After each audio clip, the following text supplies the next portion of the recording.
भूख लगी, लानत है ऐसे देश पर।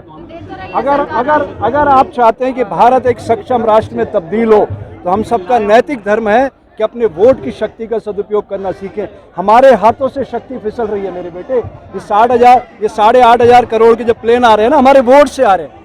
अगर आप वोट नहीं दोगे तो उनको घरों में जाना पड़ेगा। तो सारी शक्ति तो आपके हाथ में है। आप बबूल के पेड़ पे आम चाह रहे हो, कहाँ से आएगा? बीज से पेड़ बनता है। तो बीज कहाँ है भारतीय जनतंत्र का? आपके वोट की शक्ति में। वो वोट का आप स्वरूप पहचानो, जनता का, जनता से, जनता के लिए। अपने एमएलए एमपी चुनो, उनको प्रधानमंत्री मुख्यमंत्री चुनने दो, फिर देखो 5 साल में क्या। यहाँ पर युवाओं का आंदोलन है, रोजगार आंदोलन ये लोग कर रहे हैं। आपको हमेशा मैंने देखा है कि आप उतरते हैं, सड़कों पर आते हैं। आपने क्या किया सर युवाओं के लिए? आपने कितना योगदान दिया किसानों के लिए या उन युवाओं के लिए? वेरी गुड, ऐसे तीखे प्रश्न करिए तो मजा आएगा। मेरी 66 साल की उम्र है बेटा। 45 साल से बच्चों में काम कर रहा हूँ। उनके लिए हमने मॉड्यूल बनाया, उनको प्रकृति से प्यार करना सिखाया कि आप अगर चाहते हो कि भारत दुनिया का सिरमौर देश बने तो आप अपने नागरिक दायित्व बोध को जगाना। दूसरा, मैं काम करता हूं बंदियों में। मेरा प्रोग्राम चलता है अपराध से अध्यात्म की ओर, कि भाई देखिए, आप लोगों ने उनको बेगुनाह लोगों को भी जेलों में डाल दिया। एक नहीं, 87% लोग, भारत के बेगुनाह लोग जेलों में सड़ रहे हैं। इस करप्ट सिस्टम के कारण जुडिशरी खत्म हो गई। अब आप बताइए न्याय मांगने कहाँ जाओगे आप?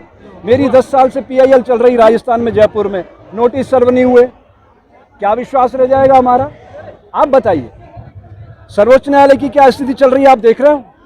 किसान आंदोलन के दौरान आप बताइए मुझे, किसानों को जुडिशरी से बाहर कर दिया गया। उन्होंने कहा कि भाई SDM और DC के अलावा आप कहीं नहीं जा सकते।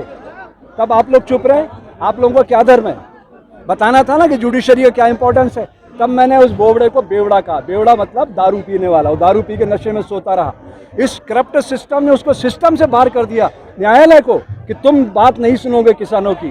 किसानों के ऊपर वो थार गाड़ी चलाने वाला टैनी का बेटा, टैनी क्या कह रहा था आप लोगों से कि अगर मेरा बेटा इन्वॉल्व हो तो मैं इस्तीफा दे दूंगा। उसने इस्तीफा दिया? आप लोगों ने मांगा उससे इस्तीफा? मुझे शर्म आती है। आप कौन सा लोकतंत्र बना रहे हो? आप तो लोकतंत्र बना रहे हो भारत को।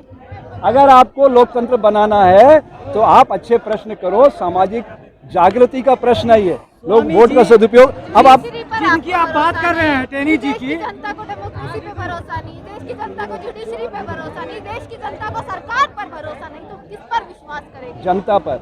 जनता मालिक है इस देश की। इस देश का कोई प्रधानमंत्री, राष्ट्रपति या न्यायाधीश मालिक नहीं है। जनता मालिक है, जिसको सील करके रोक रहे हैं ये लोग। जनता की आवाज को रोकने की साजिश की जा रही है। जनता की आवाज का मतलब समझ रहे हो? कोई आदमी जंतर मंतर पे क्यों आता है?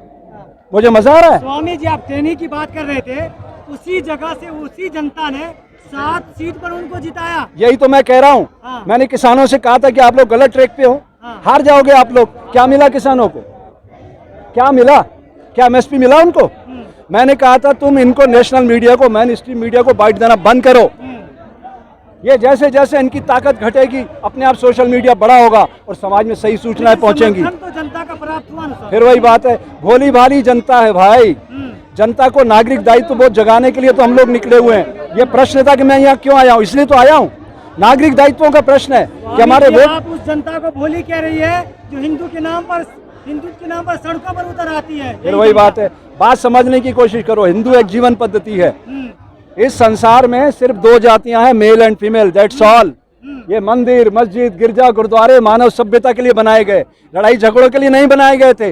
इन शुद्र स्वार्थ वाले राजनीतिकों ने उसको औजार बना लिया है। उसी के कारण भारत रसातल में जा रहा है। अमृत काल में बलात्कारियों को छोड़ा जा रहा है। गुजरात का देखा होगा आपने। मुझे बहुत पीड़ा हुई कि उनको ये मालाएं पहना रहे थे। लानत की बात है, ऐसे लोकतंत्र को मैं लानत भेजता हूं कि बलात्कारी, हत्यारे, उनको आप माला पहना के स्वागत कर रहे हो।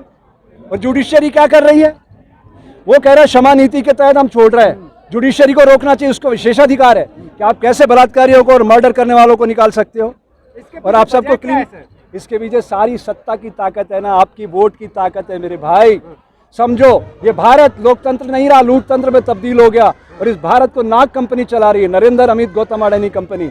इस कंपनी से जब तक आप देश को बाहर नहीं निकालोगे, एक सच्चा लोकतंत्र आ ही नहीं सकता। अच्छा, राजस्थान की घटना, जो बालक को पानी पीने पे मार दिया जाता टीचर के द्वारा, क्या कहेंगे इस वाले पे? अरे पूरे देश का यही चरित्र है भाई। मेरा ये कहना है, शूद्र व क्षत्रिय ब्राह्मण मानव शरीर के भीतर है। ये दलित दलित क्यों बोल रहे हो आप?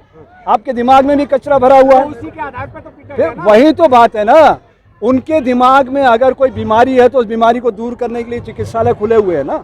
तो मैं तो कहता हूँ ये हमारा पंत प्रधान ही मानसिक रूप से बीमार है, ये लोकतंत्र की शक्ति को नहीं समझ पा रहा है। जिस जनता ने इतना प्यार दिया, इतना सम्मान दिया, इतना विश्वास दिया, उसने बदले में क्या दिया? गोलियां चलवाई, 750 किसानों को मौत की नींद, और 80 करोड़ लोग अब उनके झोले लेके घूम रहे हैं उनके फोटो के साथ। लानत की बात है। उनको स्वनिर्भर स्वावलंबी भारत बनाना था। 8 साल बहुत लंबी मियाद होती है। बच्चा माँ के पेट से बड़ा होकर दौड़ना सीख जाता है। स्वामी जी, आप कह रहे हैं मानसिक रूप से बीमार है, लेकिन जब राष्ट्रपति बनाते हैं तो कहते हैं आदिवासी है, राष्ट्रपति बनाते हैं तो वो कहते हैं दलित है, तो कौन है मानसिक रूप से बीमार? तो यही तो एरर है मेरे भाई, इसी को तो समझना है। मैं आपको अभी बोल गया कि संसार में 2 जातियां, male and female, that's all. इस दुनिया का कोई ऋषि मुनि पीर फकीर ओलिया वैज्ञानिक ऐसा नहीं जो किसी भी ज्ञान के बल पर श्वास लेते हुए राम का रा बोल सके। प्रकृति की दिव्य भाषा मौन है। समझिए, ये शूद्र वैश्य क्षत्रिय ब्राह्मण को जब आप पकड़ोगे अपने अंदर तो एक चमत्कारिक मानव पैदा होगा। मैं गारंटी करता हूँ जिस दिन आपका ये हरा दिमागी कीड़ा निकल गया, दलित और ये ऊंचा और ये नीचा, ये शूद्र वैश्य क्षत्रिय ब्राह्मण बॉडी का इनर अरेंजमेंट है। ये मंदिर मस्जिद गिरजा गुरुद्वारे, हिंदू मुस्लिम सिख ईसाई जैन बौद्ध, ये सब पंथ हैं, सनातन धर्म है। सनातन धर्म का मतलब समझ रहे हो? जैसे नमक खा रहा है, शक्कर मीठी है, नीम कड़वा है, ऐसे सनातन प्रकृति से प्यार करना सिखाता है। 5 एलिमेंट को समझो, जल पृथ्वी आकाश वायु अग्नि कैसे काम कर रहे हैं। हजारों साल पहले बैलगाड़ी का बैरिंग था, आज ड्रोन का बैरिंग है। माइंड अपसेट हो रहा है। जापान के अंदर 1964 में बुलेट ट्रेन आया, नो डिले नो एक्सीडेंट। हमारी ट्रेन 100 किलोमीटर की पूरे नीचे जा गिरती है। हम कहाँ ले जा रहे हैं देश को? प्रधानमंत्री लाल किले से इतना बड़ा जोक बोलता हो कि महिला सम्मान की बात, और उसी दिन महिलाओं के आरोपियों को छोड़ दिया जाता है। भाई आप इसे प्रधानमंत्री कहते हो ना, जिसने 2019 में कहा आप मुझे वोट दो, मेरे प्रतिनिधि मत देखो, मेरी नज़र में तो उसी दिन गिर गया था वो। अगर वो कहता कि आप अपने क्षेत्र का बढ़िया एमपी चुनिए और जो एमपी ज़्यादा आएंगे उसका प्रधानमंत्री बनेगा, तो मैं मानता हूँ सच्चे लोकतंत्र का हिमायती। तो आप गुलाम बने रहो, यही तो गुलामी की परिभाषा है। यही तो मैं कह रहा हूँ, जनता का जनता से जनता के लिए। जब तक एमएलए एमपी अपने नहीं चुनोगे वो घोषणा पत्र डिलीवर कैसे कराओगे? जनता क्यों कहते हैं आप? हाँ जी, फिर भोली भाली जनता क्यों कहते हैं? भोली भाली जनता तभी तो ऐसा कर रही है।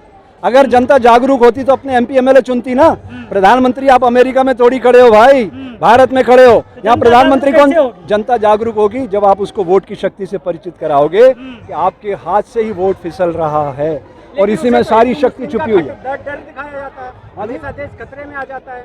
हाँ, तो फिर कैसे भोली भाली तो आप क्या 1857 से 1947 का इतिहास नहीं पढ़ा क्या आपने? 90 साल आज़ादी का आंदोलन क्यों चला?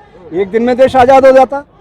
ये भोली भाली जनता तभी तो धीरे धीरे धीरे धीरे जागती है। अब इनके पेट पे लात पड़ रही है, धीरे धीरे जागेंगे। मैं तो जंतर मंतर पे बहुत दिन बाद ये नज़ारा देख रहा हूँ। मैं आता हूँ यहाँ हमेशा, यहाँ देखता हूँ इन्होंने तो सारा सील कर रखा इलाके को। पुलिस वाले कहते हैं अंदर जाना मना है।